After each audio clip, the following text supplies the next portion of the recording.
Hari itu seharusnya menjadi hari paling membahagiakan dalam hidupku. Aku bangun lebih pagi dari biasanya. Jam di dinding kamar kosku baru menunjukkan pukul 5, tapi mataku sudah tak bisa terpejam lagi. Di atas meja kecil dekat jendela, toga dan selempang wisuda sudah tergantung rapi sejak semalam. Aku bahkan menyetrikanya 2 kali, memastikan tak ada satupun lipatan yang mengganggu. Tanganku sedikit gemetar saat menyentuh kain hitam itu. Akhirnya, bisikku pelan pada diriku sendiri. 4 tahun bukan waktu yang singkat. 4 tahun menahan lelah, bekerja paruh waktu di kafe sepulang kuliah, belajar sampai dini hari, dan menelan iri saat melihat teman-teman bisa fokus belajar tanpa harus memikirkan uang kos dan makan besok. Aku menjalani semuanya dengan satu bayangan di kepala, wajah mama dan papa yang tersenyum bangga melihatku berdiri di atas panggung. Aku sudah membayangkan momen itu berkali-kali. Mama pasti akan menangis. Papa mungkin hanya tersenyum tipis, tapi matanya pasti berbinar. Adikku mungkin akan sibuk mengambil foto dari segala sudut. Aku tersenyum sendiri membayangkannya. Sebelum berangkat, aku mengecek ponsel. Tak ada pesan baru. Aku mencoba menelepon mama. Tidak diangkat. Paling lagi siap-siap, pikirku, mencoba menenangkan diri. Setengah jam kemudian, aku sudah duduk di aula kampus yang megah, dipenuhi ratusan mahasiswa dengan toga serupa. Suasana riuh. Tawa bercampur haru. Banyak orang tua duduk di kursi tamu, membawa bunga dan boneka wisuda. Aku memandangi 2 kursi kosong yang sudah kusisakan sejak awal. Aku sudah memesankan tiket masuk tambahan untuk mama dan papa. Bahkan sempat memaksa mereka memastikan jadwal agar tidak berbenturan. Katanya, mereka akan datang. Acara dimulai. Satu persatu nama dipanggil. Waktu terasa berjalan lebih lambat dari biasanya. Tanganku berkeringat dingin saat panitia mulai mendekati huruf awal namaku. Aku kembali melihat ponsel. Masih tidak ada kabar. Lalu tanpa sengaja, aku membuka media sosial. Mungkin untuk mengalihkan gugup, dan disitulah semuanya berubah. Story terbaru dari adikku muncul paling atas. Video bandara. Tawa mama terdengar jelas. Papa sedang mendorong koper besar. Adikku melambaikan tangan ke kamera. Tulisan kecil di bawahnya. Finale family trip. Aku merasa seperti ada yang memukul dadaku keras-keras. Jari-jariku membeku. Aku membuka story berikutnya.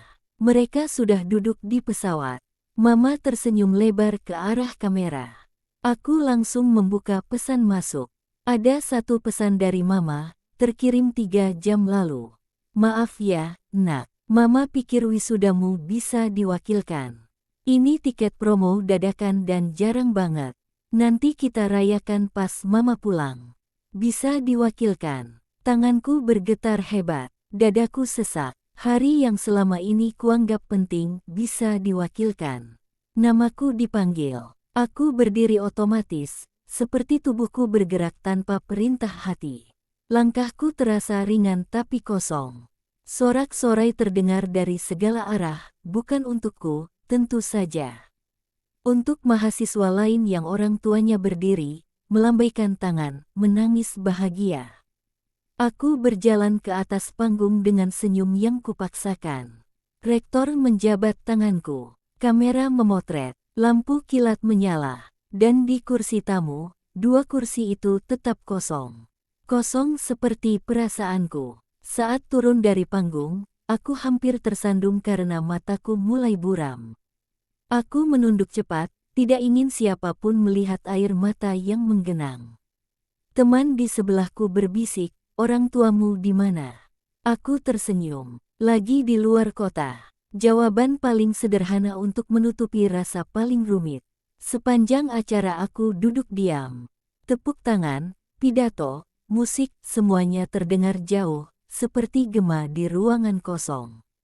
Aku merasa hadir secara fisik, tapi hatiku tertinggal entah di mana. Selesai acara, Aula berubah menjadi lautan pelukan. Orang tua menyerahkan bunga. Ayah mengangkat anaknya untuk foto. Ibu membenarkan toga anaknya dengan penuh kasih. Aku berdiri sendirian. Tak ada yang menghampiri. Aku akhirnya meminta tolong teman untuk memotretku. Aku berdiri dengan senyum tipis, memegang map ijazah, dengan latar belakang panggung yang megah. Di dalam hati, aku bertanya-tanya, kenapa rasanya seperti aku tidak berarti? Padahal ini bukan pertama kalinya. Sejak kecil, aku terbiasa menjadi yang kuat. Saat adikku sakit dan harus bolak-balik rumah sakit, aku yang belajar sendiri. Saat ekonomi keluarga menurun, aku yang mengalah tidak ikut les tambahan. Saat ada uang lebih, selalu ada kebutuhan lain yang lebih penting daripada keinginanku. Aku tidak pernah benar-benar protes. Aku hanya berharap suatu hari mereka akan melihatku. Dan hari ini, saat kesempatan itu datang, mereka memilih pergi berlibur. Malamnya, aku kembali ke kamar kos. Toga ku gantung tanpa semangat. Bunga dari temanku taruh begitu saja di meja. Aku duduk di lantai, memandangi ponsel. Pesan mama kembali kubaca. Bisa diwakilkan. Kalimat itu terngiang-ngiang. Perlahan, sesuatu dalam diriku berubah. Bukan ledakan marah. Bukan tangis histeris. Tapi keheningan. Keheningan yang dingin. Aku membuka kontak keluarga. Satu persatu. Tanganku sempat ragu saat sampai di nama mama. Air mataku jatuh tanpa suara. Lalu, aku tekan hapus. Papa, hapus. Adikku, hapus. Rasanya seperti memotong sesuatu dari dalam dada. Sakit, tapi sekaligus melegakan. Aku berdiri, mengambil koper kecil dari bawah ranjang. Tanpa berpikir panjang, aku mulai melipat pakaian. Sebenarnya sudah ada tawaran kerja di kota lain. Sudah lama, tapi aku menolaknya karena tidak ingin terlalu jauh dari rumah. Malam itu, untuk pertama kalinya, aku membuka kembali email tersebut. Lowongan itu masih ada. Aku menatap langit-langit kamar. Mungkin selama ini aku terlalu sibuk menunggu mereka melihatku, sampai lupa melihat diriku sendiri. Hari itu, bukan hanya gelar sarjana yang kuterima. Hari itu aku menerima kenyataan bahwa jika aku terus bertahan di tempat yang sama, aku akan terus merasa tak terlihat. Dan untuk pertama kalinya dalam hidupku, aku memilih diriku sendiri. Besok pagi, aku akan pergi. Tanpa pamit, tanpa penjelasan, tanpa menoleh ke belakang. Karena jika hari bahagiaku saja bisa mereka lewatkan, maka mungkin sudah waktunya aku berhenti berharap. Dan aku belum tahu, keputusan kecil di kamar kos sederhana itu akan mengubah seluruh jalan hidupku selamanya. Aku tidak pernah benar-benar tahu bagaimana rasanya memulai hidup dari nol. Sampai akhirnya aku melakukannya. 2 minggu setelah wisuda, aku berdiri di terminal dengan satu koper besar dan satu tas ransel. Kota yang kutinggalkan masih sama, ramai, panas, penuh kenangan. Tapi kali ini, aku tidak merasa memiliki apapun di sana. Aku tidak memberi kabar kepada siapapun. Tidak kepada mama, tidak kepada papa, tidak juga kepada adikku. Bagian paling sulit bukanlah pergi. Bagian paling sulit adalah menahan diri untuk tidak menoleh. Bus malam membawaku ke kota baru yang jaraknya hampir 10 jam perjalanan. Kota besar, gedung-gedung tinggi, jalan layang di mana-mana. Lampu kota yang bahkan dini hari pun tak pernah benar-benar mati. Di sanalah aku akan bekerja. Perusahaan rintisan yang dulu sempat mengirimkan email penawaran kerja padaku. Saat itu kutolak dengan alasan ingin dekat keluarga. Kini alasan itu terasa ironis. Aku tiba pagi-pagi sekali. Udara kota ini berbeda. Lebih sibuk, lebih dingin, lebih asing. Kamar kontrakan yang kusewa hanya berukuran 3 kali 3 meter. Dindingnya polos, catnya sedikit mengelupas di sudut. Ada satu jendela kecil menghadap gang sempit. Tapi anehnya, aku merasa lega. Tidak ada kenangan di ruangan ini. Tidak ada bayangan dua kursi kosong. Tidak ada ekspektasi siapapun. Hari pertama bekerja datang lebih cepat dari yang kubayangkan. Aku mengenakan kemeja putih sederhana dan celana hitam yang sudah kupakai berkali-kali saat wawancara kerja dulu. Di depan gedung kantor yang menjulang, aku sempat terdiam. Ini pilihanmu, bisikku pada diri sendiri. Masuklah aku ke dunia yang benar-benar baru.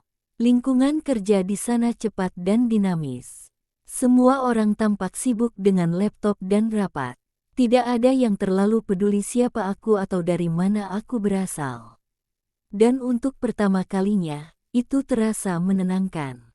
Aku memperkenalkan diri dengan nama panggilan baruku. Bukan karena membenci nama lamaku, tapi karena aku ingin memisahkan diriku yang sekarang dengan diriku yang dulu. Di kantor, aku bukan lagi anak yang menunggu dipanggil. Aku bukan lagi kakak yang harus mengalah. Aku bukan lagi mahasiswa yang berharap orang tuanya hadir. Aku hanya seorang karyawan baru yang harus membuktikan diri. Hari-hari pertamaku tidak mudah. Atasanku perfeksionis. Setiap laporan harus detail. Setiap angka harus tepat. Aku sering pulang larut karena memperbaiki kesalahan kecil yang sebenarnya tidak fatal, tapi cukup untuk membuatku merasa belum cukup baik. Di malam hari, kamar kontrakan terasa jauh lebih sunyi daripada yang kubayangkan. Tidak ada suara televisi dari ruang keluarga. Tidak ada suara mama memanggil namaku. Tidak ada suara adikku berdebat soal hal-hal sepele. Aku sering memandangi ponselku yang kosong. Tak ada pesan masuk, tak ada panggilan tak terjawab. Entah mereka belum menyadari aku pergi, atau mereka memang tidak mencariku. Pikiran itu sering datang seperti jarum kecil yang menusuk pelan tapi terus-menerus. Beberapa kali aku hampir membuka kembali kontak yang sudah kuhapus. Hampir mencari nomor lama papa di catatan email. Hampir mengetik pesan sederhana, aku baik-baik saja. Tapi setiap kali itu terjadi, bayangan dua kursi kosong kembali muncul. Dan aku mengurungkan niatku. Di kantor, perlahan aku mulai menemukan ritme. Ada seorang rekan kerja perempuan bernama Livia yang duduk di meja sebelahku. Dia ramah, banyak tertawa, dan tidak pernah sungkan mengajakku makan siang bersama tim. "Kenapa kamu jarang cerita soal keluargamu?" tanyanya suatu hari. Aku hanya tersenyum. "Mereka di luar kota." Jawaban aman, jawaban netral. Padahal di dalam, ada kalimat yang lebih jujur. Aku sedang belajar hidup tanpa mereka. Suatu sore, atasanku memanggilku ke ruangannya. Jantungku berdebar, mengira akan ada teguran. Ternyata tidak. "Aku lihat kamu teliti dan cepat belajar," katanya. "Bulan depan ada proyek baru. Aku ingin kamu ikut terlibat." Aku terdiam sesaat, tidak menyangka. Untuk pertama kalinya setelah sekian lama, seseorang melihat kemampuanku. Bukan karena aku anak siapa. Bukan karena aku kakak siapa. Tapi karena aku memang bekerja dengan baik. Malam itu, di kamar kecilku, aku tersenyum sendirian. Perasaan itu berbeda dari kebahagiaan saat wisuda. Ini bukan kebahagiaan yang menunggu tepuk tangan orang lain. Ini kebahagiaan yang lahir dari dalam. Meski begitu, luka lama tidak serta-merta hilang. Suatu malam, saat hujan deras mengguyur kota, listrik di kontrakanku sempat mati. Dalam gelap, suara hujan terasa lebih keras. Aku duduk di lantai, memeluk lutut. Untuk pertama kalinya sejak pindah, aku menangis tanpa menahan diri. Bukan hanya karena kesepian, tapi karena akhirnya aku mengakui sesuatu. Aku marah. Aku marah karena merasa tidak dipilih. Aku marah karena hari pentingku dianggap bisa diwakilkan. Aku marah karena selama ini aku selalu berusaha mengerti tanpa pernah benar-benar dimengerti.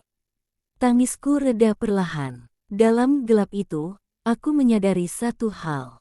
Aku pergi bukan hanya untuk menjauh dari mereka. Aku pergi untuk menemukan diriku sendiri. Dan mungkin, aku memang butuh jarak untuk memahami semuanya. Waktu berlalu, bulan berganti bulan. Proyek yang kupegang berjalan lancar. Namaku mulai dikenal di kantor. Aku bahkan mulai berani mengemukakan ide saat rapat, sesuatu yang dulu sulit kulakukan. Aku mulai menyukai versiku yang sekarang. Versi yang tidak lagi takut tidak dipilih. Versi yang berani berdiri sendiri. Namun hidup jarang berjalan tanpa ujian berikutnya. Suatu pagi, saat sedang membuka email kantor, mataku terpaku pada satu alamat pengirim yang terasa familiar. Nama itu, nama yang sudah berbulan-bulan tidak kulihat. Tanganku tiba-tiba terasa dingin. Subjek emailnya sederhana. Kamu di mana? Dunia seolah berhenti beberapa detik. Masa lalu yang kukira sudah kutinggalkan.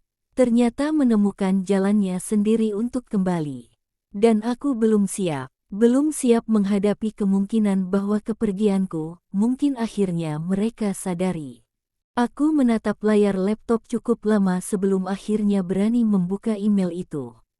Subjeknya sederhana. Kamu di mana? Pengirimnya, Mama. Jantungku berdetak lebih cepat dari biasanya. Rasanya seperti kembali ke hari wisuda itu, sesak, campur aduk, sulit dijelaskan.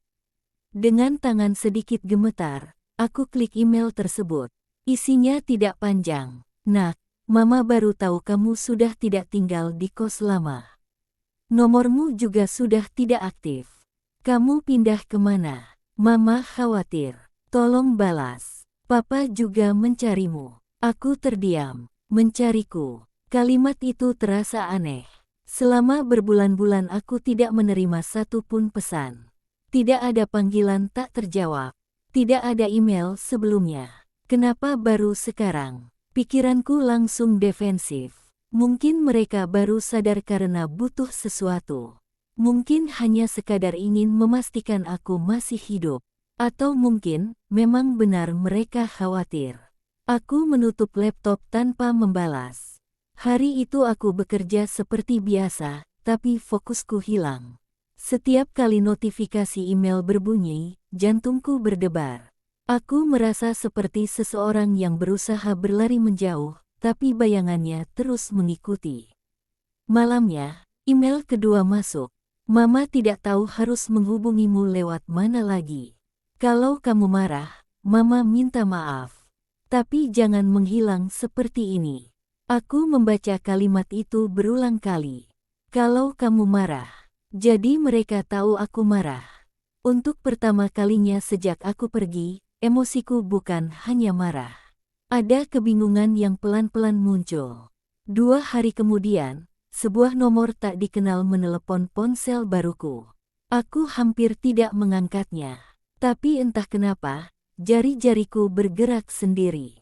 Halo, beberapa detik sunyi. Lalu suara itu terdengar. Ini, kamu. Itu suara Papa. Aku tidak langsung menjawab. Dadaku terasa penuh.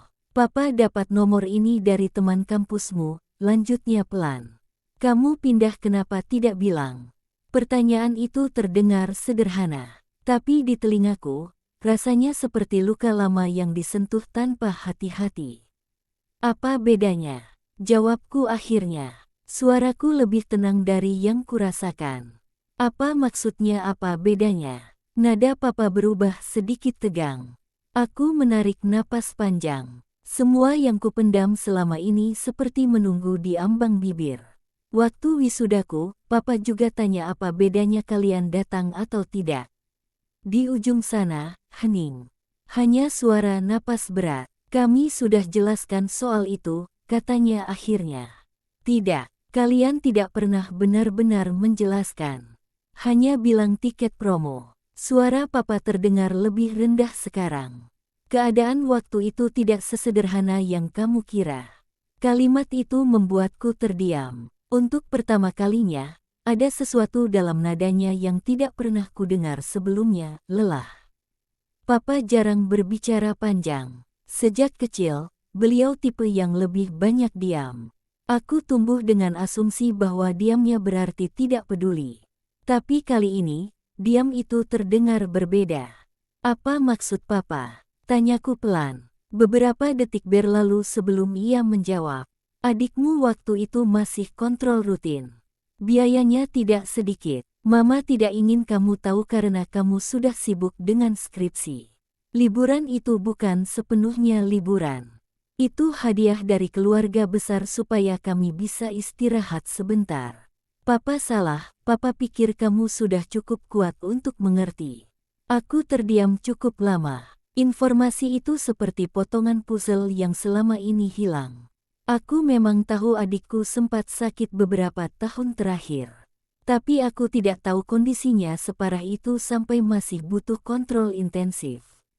Kenapa tidak pernah cerita? Suaraku mengecil. Karena papa tidak ingin kamu merasa terbebani. Kamu sudah kerja sambil kuliah. Papa tidak mau kamu merasa harus ikut menanggung. Dadaku terasa sesak lagi. Tapi kali ini bukan hanya karena marah.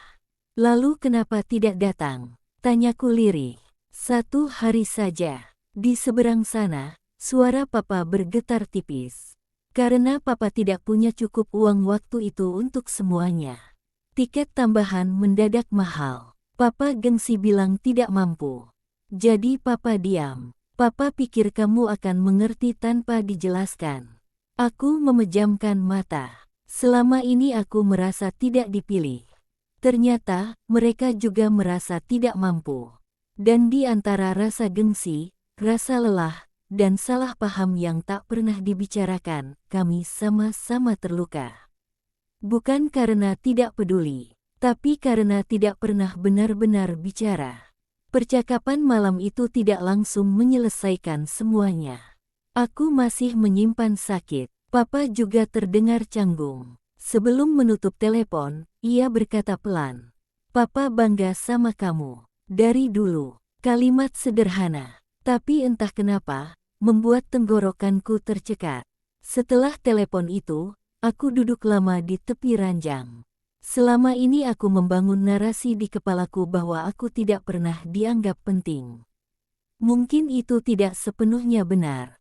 Mungkin aku hanya melihat dari sudut pandang lukaku sendiri. Beberapa hari kemudian, Mama menelepon. Kali ini aku mengangkatnya tanpa ragu terlalu lama. Suara Mama terdengar lebih rapuh dari biasanya. "Kamu kurus ya?" katanya refleks, seperti biasa. Aku hampir tertawa kecil. Bahkan lewat telepon, ia masih berbicara seperti bisa melihatku. Kami bicara lebih lama malam itu. Tidak langsung hangat, tidak langsung akrab, masih ada jarak. Tapi setidaknya, kami mulai membuka pintu yang lama tertutup.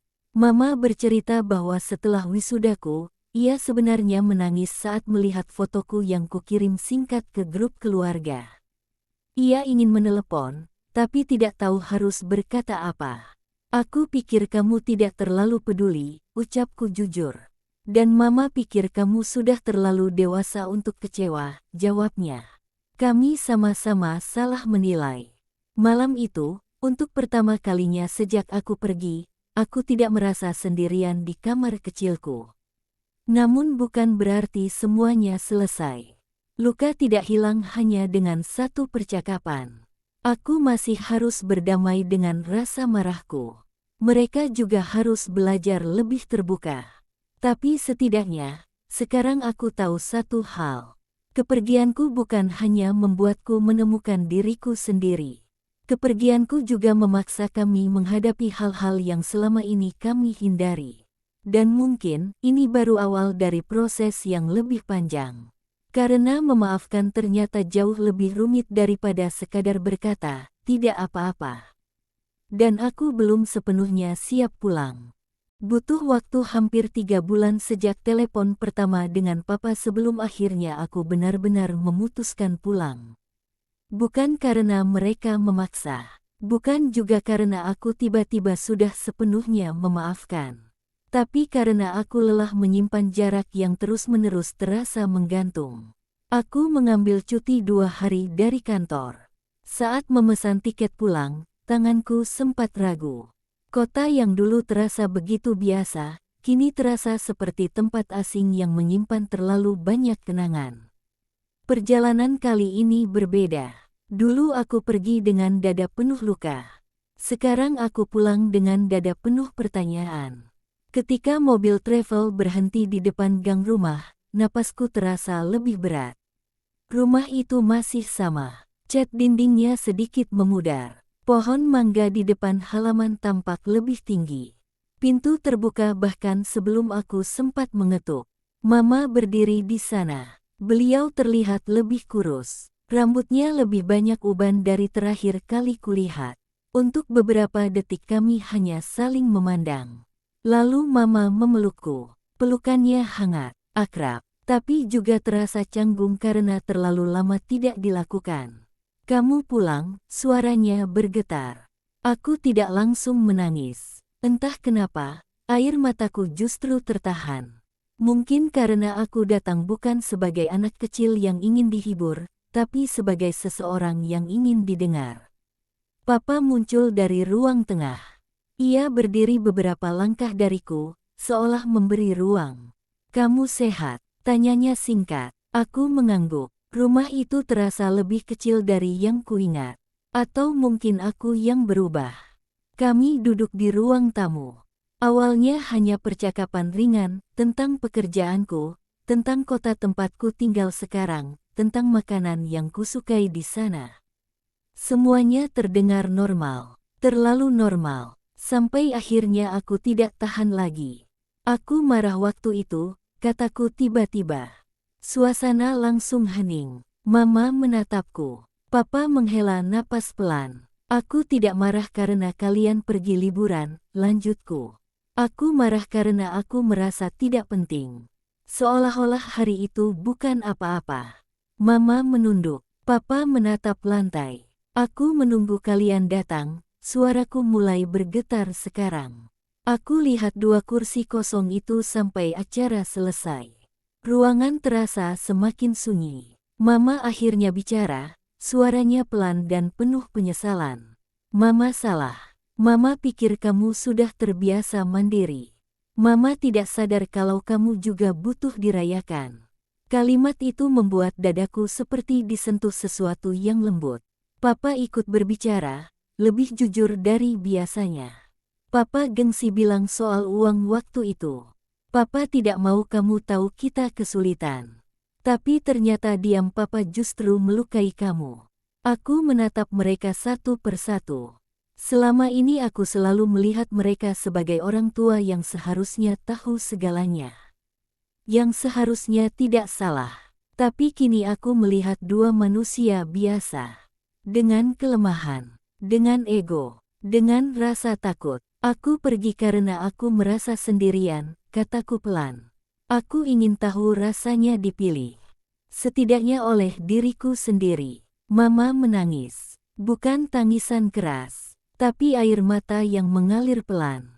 Kami tidak pernah tidak memilihmu, katanya. Kami hanya tidak tahu caranya menunjukkan. Kalimat itu tidak langsung menyembuhkan segalanya. Tapi untuk pertama kalinya, aku merasa didengar. Malam itu, kami makan bersama seperti dulu. Suasana masih sedikit canggung, tapi lebih jujur. Adikku juga duduk di meja makan, menatapku dengan ekspresi bersalah. Aku kira kamu memang sibuk setelah wisuda, katanya pelan. Aku tidak tahu kamu pergi karena marah. Aku tersenyum tipis. Aku juga tidak pernah bilang. Aku mulai menyadari satu hal penting malam itu. Banyak luka di keluarga bukan karena tidak ada cinta, tapi karena tidak ada komunikasi. Keesokan harinya, Papa mengajakku duduk di teras. Angin sore bertiup pelan. Kamu sekarang lebih kuat, katanya tiba-tiba. Aku memang harus kuat, jawabku. Papa mengangguk. Tapi kamu tidak harus selalu kuat sendirian. Kalimat itu sederhana, tapi terasa seperti sesuatu yang sudah lama ingin ku dengar. Aku tidak memutuskan untuk tinggal. Aku juga tidak langsung kembali seperti dulu. Tapi aku memilih untuk tidak lagi memutuskan hubungan. Sebelum kembali ke kota tempatku bekerja, Mama memelukku lagi. Kalau kamu sedih, cerita, katanya. Aku mengangguk. Kalau kalian kesulitan, cerita juga. Itu janji kecil. Tidak megah.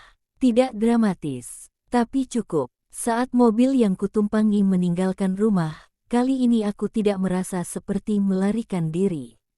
Aku merasa seperti seseorang yang sedang berjalan maju tanpa harus membakar jembatan di belakangnya. Aku belum melupakan rasa sakit itu. Tapi aku belajar sesuatu. Memaafkan bukan berarti menghapus luka. Memaafkan berarti memilih untuk tidak membiarkan luka itu menentukan seluruh hidupmu. Dan untuk pertama kalinya, pulang tidak terasa seperti kekalahan. Pulang terasa seperti keberanian. Aku kembali ke kota tempatku bekerja dengan perasaan yang berbeda.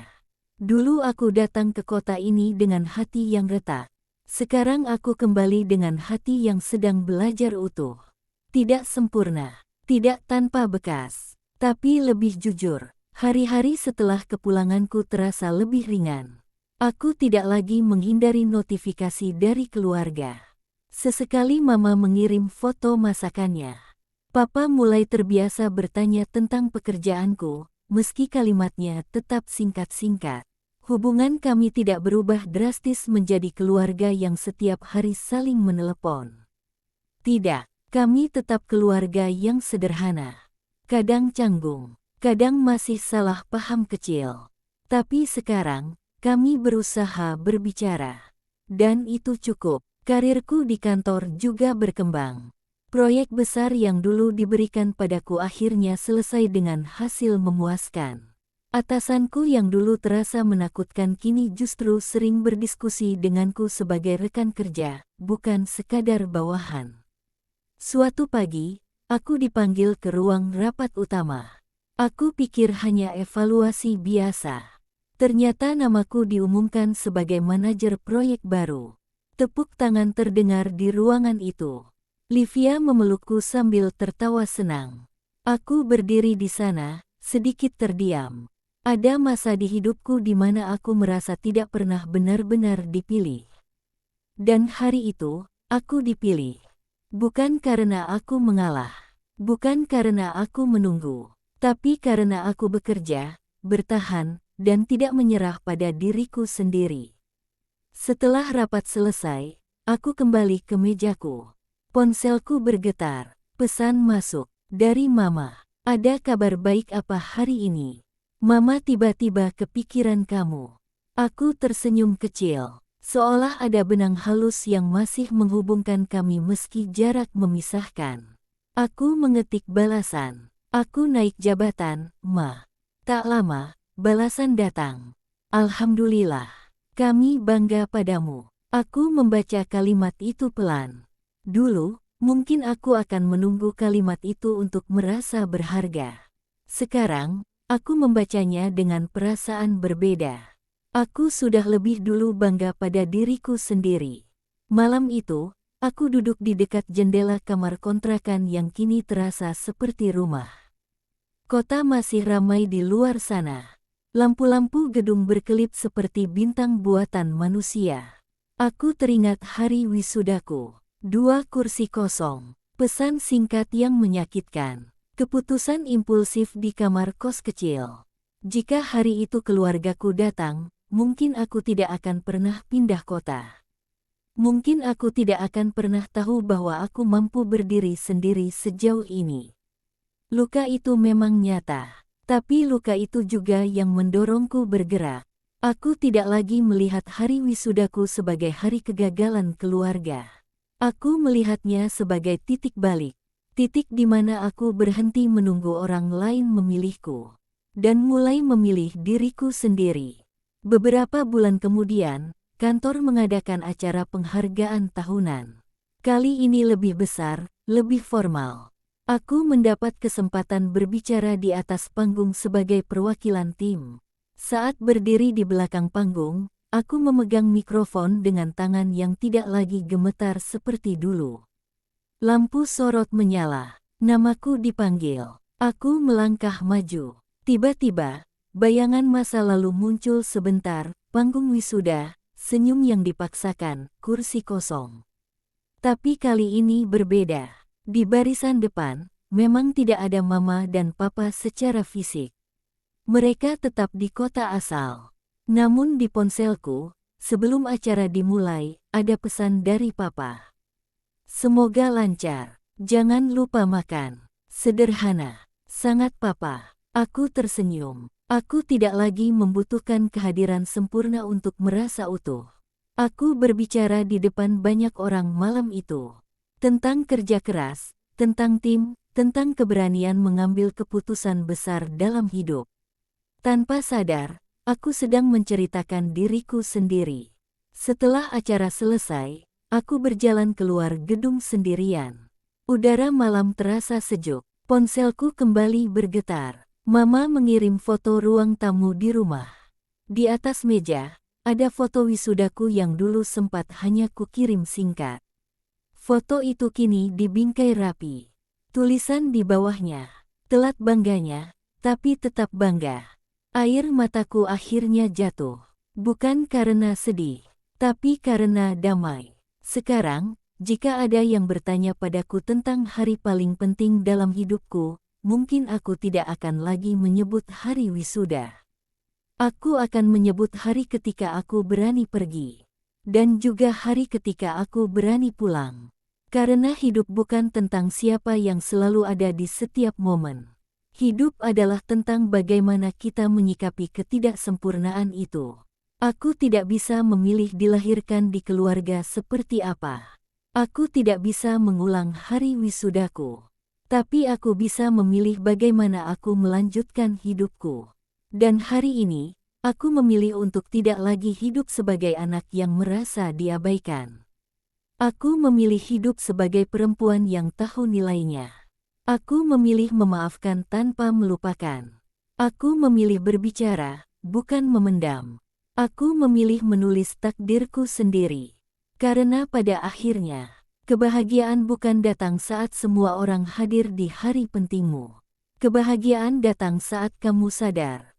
Bahkan ketika tidak ada yang memilihmu, kamu tetap bisa memilih dirimu sendiri. Dan dari sanalah, semua perubahan besar dimulai.